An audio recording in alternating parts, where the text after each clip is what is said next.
Cinta sama dunia yang membuat mereka binasa. Ya, salah satu contoh yang diceritakan dalam kitab Ihya Ulumuddin di zaman Nabi Allah Isa, atau ya di zaman Nabi Allah Isa alaihi salatu wasalam, yang mana Nabi Allah Isa didatangi oleh seseorang, yang kemudian seseorang ini meminta untuk berteman dengan Nabi Allah Isa selama Nabi Allah Isa melakukan perjalanan pertualangan, karena Nabi Allah Isa ini tidak punya rumah, berpetualangan dari tempat ke tempat, dari tempat ke tempat, terus musafir pergi, karena Nabi Allah Isa tidak punya apa-apa, zuhud orangnya. Maka ketika ada dua orang datang kepadanya, maka Nabi Isa mengatakan kepada mereka, kalau anda ingin berteman denganku, maka ada syaratnya. Apa itu syaratnya? Ya, harus taat denganku dan tidak pernah berbohong. Jangan pernah berbohong. Ya sudah, taat dan tidak boleh berbohong. Kemana-mana ikut dengan Nabi Isa ini satu orang ini. Sampai suatu waktu Nabi Isa dapat makanan berupa 3 potong roti yang lembut, karena Nabi Isa ini jarang makannya sedikit-sedikit. Ketika dapat 3 potong roti yang lembut ini, maka Nabi Isa membagi rotinya. Rotinya ini diberikan satu kepada temannya, satu dimakan sendiri oleh Nabi Allah Isa. Kemudian yang satu ini diletakkan. Ketika Nabi Isa minum, pergi ke sungai, temannya ini masih lapar. Akhirnya roti yang disisakan itu tinggal satu itu dimakan. Pulang kembali Nabi Allah Isa dari minum dari sungai, ternyata dilihat roti itu enggak ada. Ditanya oleh Nabi Isa, siapa yang makan? Bukan ente kan? Nah, ini kan sudah perjanjian. Maka di situ berbohong karena takut. Bukan anak yang makan. Loh, kemana roti yang anak letakkan di sini tadi? Anak enggak tahu. Ya sudah. Karena dia ngaku, kemudian lanjut perjalanan sampai suatu waktu Nabi Isa ini menghadapi sungai yang sangat luas dan mau menyeberang enggak ada ya perahu. Maka Nabi Allah Isa menggandeng sahabatnya, temannya, dan mengatakan bismillah biiznillah, dengan nama Allah. Mereka berdua jalan di atas air. Jalan di atas, kalian bisa?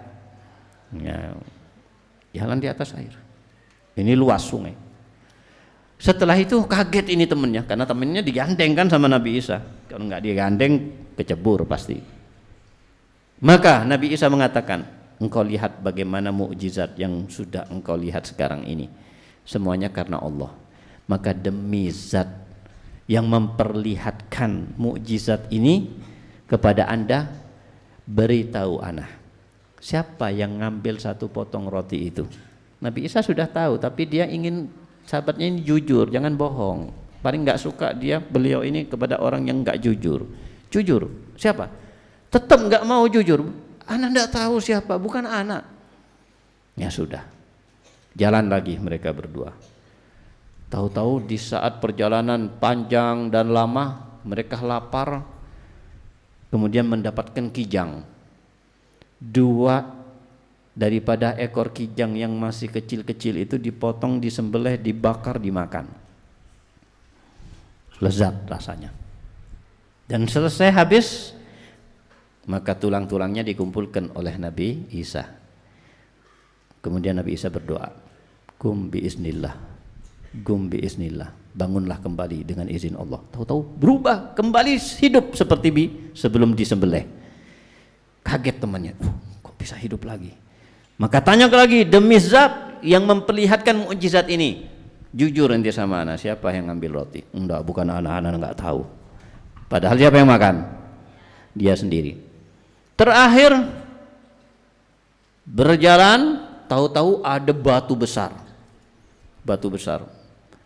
Yang batu besar ini dipegang oleh Nabi Isa.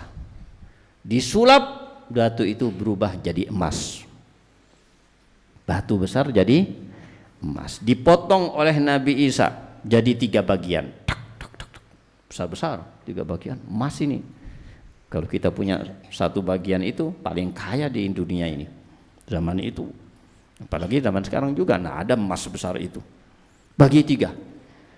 Seneng sahabatnya ini. Dapat emas ini kayaknya dia. Akhirnya benar dikasih sama Nabi Isa.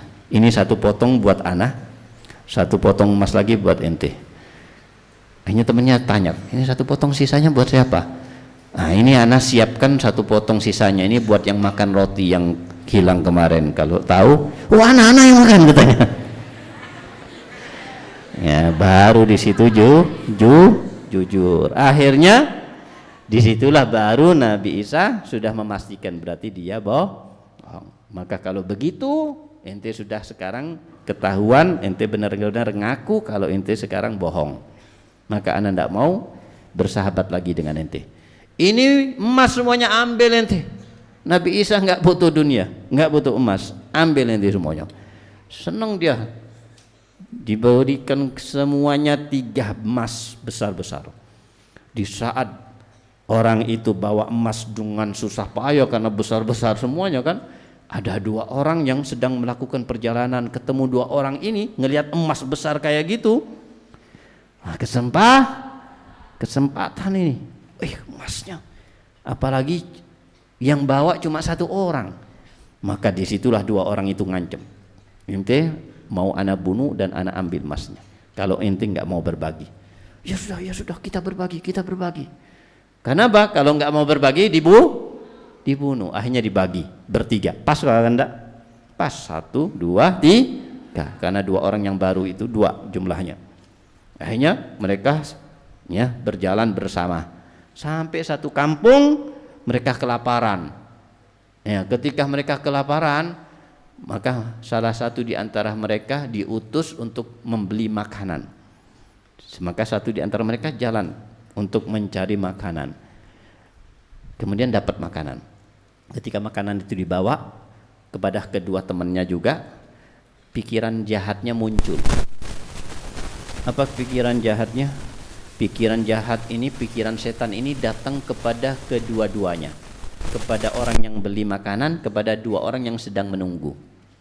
Yang sedang menunggu 2 orang, mereka ngobrol-ngobrol, obrolan mereka sampai bagaimana kalau teman kita yang membeli makanan ini kalau datang langsung kita bunuh.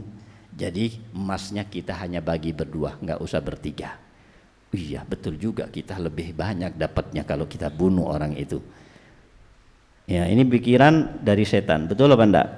Betul. Ya, karena apa setan? Karena cinta dunia. Datang pikiran ini karena cinta dunia. Yang orang yang membeli makanan, pikiran jahatnya muncul. Daripada anak bagi emas itu bertiga, lebih baik anak ambil sendiri. Gimana caranya? Makanan untuk teman-teman anak kasih racun. Akhirnya bawa makanan sudah dikasih racun. Ketika makanan sampai kepada temannya langsung dibunuh ini, mati. Mati 1. Mereka senang dibagi 2 emasnya nantinya. Ketika mereka mau membagi makanan dimakan mereka berdua. Akhirnya semuanya mati. Yang enggak mati emasnya. Sampai Nabi Isa melewati tempat itu, ternyata Nabi Isa melihat emas itu masih ada di situ dan di sebelah emas tergeletak 3 mayat. Maka Nabi Isa mengatakan, ini loh akibat daripada rakus dan cinta kepada dunia. Itulah akibat daripada cinta dunia, rakus kepada dunia.